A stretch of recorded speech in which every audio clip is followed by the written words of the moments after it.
Chukoti nagaafinu dandeenya waraana kaasuu dandeenya araarsuu dandeenya jeequu dandeenya iigoon keenya moyroon dumaa maal akkamitti kasi ilaala maal akkamitti kasiin jedha maal akkamitti akka kana godha isin jedha keessa keessanii namni maa administreerii keessaa positionii guddaa qabu eeggadda barumsa kana barsiisanii finfinnee keessaa tokkotti waggaa sadii har'aa Adaamaatti mucaan tokko ol jedhee nama dhufee taa'e tokko laallaan namichi immoo shubbuxii hidhatee deema maal abbaa keenya ilaaltanii shubbuxii baasee dippin godhee ajjeese mucichi ndoye namichi immoo mana dhaati jira sidii galee consequence maafuna ilaalti akkuma markaba Titanic cabbiin jala baqasseetu saa hin argimatu dhokatee jiru namni kuma sadii du'e al tokkichaan kuma sadii dhibba sadii keessaa wanta mul'atu miti har'a garaa keenya keessa waan hin mul'anne baay'eetu jira abdii kutannaa jira aarii jira wanta nu mijannee jira haala gaariin taanetu jira inni kun isa alaamiti waraanni cikichiki kirikirineessaa kaadha yaa gobbo qonnaa fudhatu tokko masadii isinuma keessaa kaa jira wanti baay'een nu guutee jira waan ta'eef alaaroo wanti nuti guutu hin tokkaanamne gaasa booddee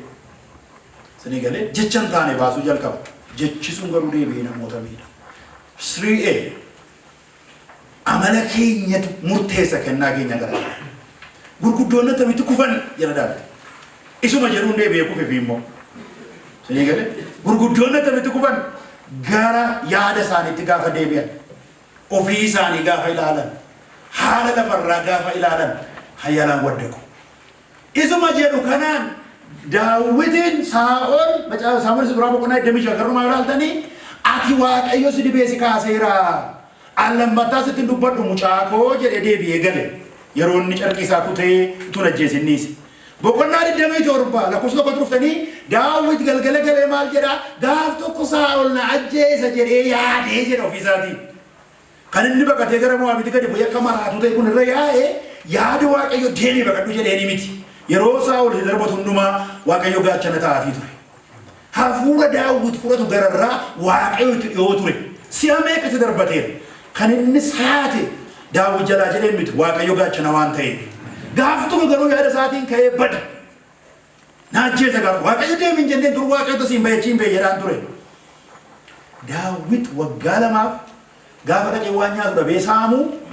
nama tokko nambisu horii tokko nambisu yoo oduun dhaga'ame itti manii warri Mo'aab na ajjeesu jedheeti boqonnaa 30 irratti gaafa namni isaa irratti gara Waaqayyootti kan inni deebi'e gaafa ofiin deemu kaayyoo Waaqayyo keessaa dhabee nama ajjeesi nama fixu ta'e sanii galee nuyi haalli jiru nama aarsa haalli jiru jeeqamsa wanti nu arginu wanti baay'een keessa keenya guuteera gaafa gara Waaqayyoo laallu garuu rakkoon keenya xinnaadha Waaqayyo guddaadha gara Waaqayyoo laallu aariin keenya qabbanaa gadi bu'a gara haalaa yoo laalle garuu aariin keenya dabala sanii galee naafitu namoota keenya gara Waaqayyoo akka ilaalan goone karaan hin jiru karaa baay'eedhaan Waaqayyo garuu nuuf jira inni kusataa Asreeyaaf ni dukkana keessatti ifa godhu obboloota namalee gara waan namoota keenya ija isaanii gara lafaarra akka godhan hin godhinaa gara Waaqayyoo akka ilaalan ta'uu baannaan maraatanii ka'anii waa tokko jedhu waa tokko tuun jedhanii waa ilaaluun erga nama ajjeesuun dhufe sanii galee olaa'itti ishee Waaqayyo sitti kenneera hundumaadhaati alabbashiitu nama yoomiin gaafatanii ni kuni foonummaadha Waaqayyo nu gargaaru foonummaadha nama yoomiiti alabbashii gaafatanii bakka raawwate lubbuu lama jiru sanii galee du'a yoo ta'e Kiristoos du'ee bilisa nu baase wanta qotuu keessa nu gargaaru jireenya keessa nu gargaaru amiin jedhaa dhuguma jedhaa wanta kun kana du'eenyi waan nu gargaaru qabu namni wal ajjeesee hiikan fidu ma waraana madaaltan kana wal ajjeesanii dafatatanyatu mooyii hiikan fidu warra Roomaa warra Giriik mo'anii garaa namootaa muune waan ta'eef aadaa Giriikii qofa Giriiktutti fufe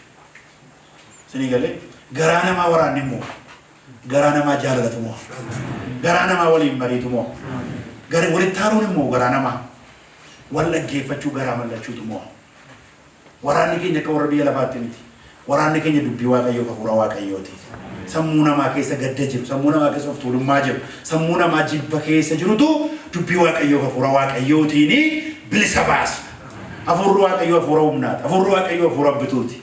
mee amiin jedhaa hafuurri Waaqayyoo hafuura nagaati akka biyya lafaa meeshaa qabanne lollamiti dubbii Waaqayyootiin loliisa lollame meeshaan biyya lafaa ajjeesa dubbii Waaqayyoo garuu garaa namaa geeddara yeroon ifa ta'uu keenya yeroo kana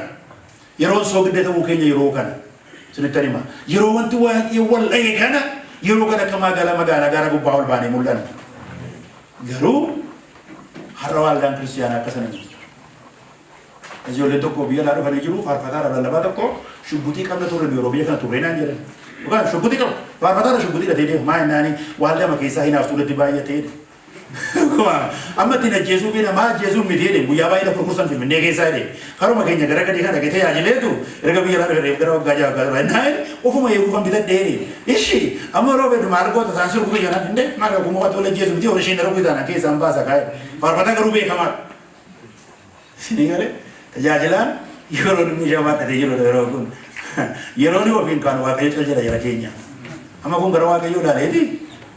miti naa kanaafitu bara wanti meeqa wal xaxe kana daraa keessanii frustrating goonuu saba waaqayyoo